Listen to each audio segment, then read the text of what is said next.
Gata, s-a câștigat și un concentrat și la Lucia, da? La tine cine a câștigat? Direct Sergiu.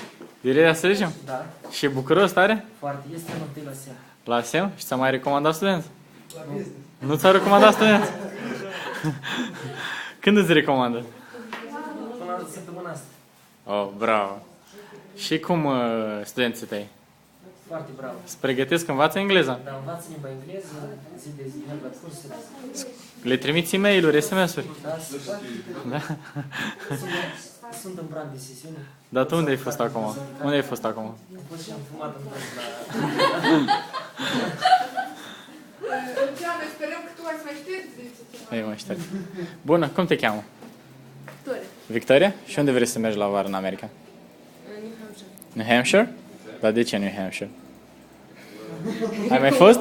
Ai mai fost? Nu, alături Nu? am fost în Germania. Și ți-a spus că... ai mai fost în America, da? Și ce ai lucrat? Housekeeper. Housekeeper? Oh, super. Și câți bani ai făcut? Nu, mult tare. Nu mult tare? Dar de ce te duci iar? Câștigătoare. Oh, bun. Tu ai câștigat contractul? Da. Da?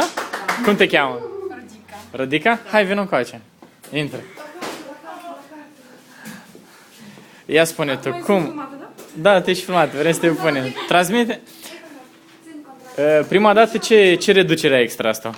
Nu știu, eu n-am reușit să mă uit asta din prima, eu am câștigat. Deodată ai băgat mâna și deodată? Da. Și cine mai merge cu tine în America? Dumitru. Dumitru? Salut, Dumitru. Tu de unde ești? Sfat Piatra Albu, Raionul de Vădie. Da? De la ce universitate? Universitate Tehnică din Moldova. Oh, bravo. Și tu de la Ion Creangă? Da. Și cum v-ați cunoscut? Prin intermediul la niște prieteni. Da? Hai, vină încoace, vină încoace. Și te strădari bucuroși? Destul de bucuroși. E mai bucuros. Asta e clar. Și vă ajutați cu reducerea? Au împărțit în două sau? Cafeterie. Da. Nu? Ai scrie burcă ridică? Păi da. Dar o să-l ajut și pe el cu ceva? Da? Oh, bravo. Adică tu ai primit $100 că ai adus-o pe Rodica și Rodica a câștigat contract gratuit. Bravo. Și ce vrei să le spui la studenți? La studenți? La colegii tăi? Sincer, eu am venit aici pentru că Dumitru m-a bătut la cap. Și eu chiar și domnișoare am spus că eu nu am noroc și eu niciodată nu am câștigat nimic.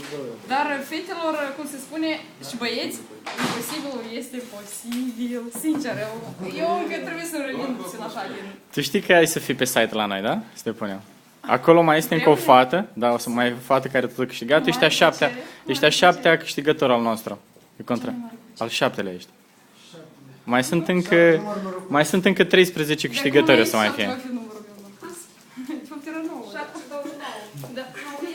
Da. Pe Facebook aveți cont de Facebook? Da? Da? Participați la Miss și Mr. Facebook? Nu. Nu? Ia să participați. Bine. Ok. Mulți studenți de la tine, mulți studenți de la Creangă, spui că ești, da? Da. Mulți la mine din grupă, două fete au plecat anul trecut, eu nu am vrut să plec pentru că... Chiar cred în toate. Engleza știi? Destul de bine? Ia spune ceva în engleză despre tine. Spune altă dată. Hai spune ceva despre tine în engleză. I'm very, very happy. Very, very happy? Very, very, very happy. Who is your manager? Lucia. And do you like her? I don't know, I don't know her. You don't know her? No. You just talk with her. Yes. What do you think about her? Da, salut. She's a good manager. Lucia is a good manager. Sergei, Ciris. You know English, yeah? Bravo, felicitări, felicitări și vă urăm succes. Să vă alegeți jobul și să veniți din state foarte, foarte, foarte. Și încă o dată, da. Mulțumesc mult!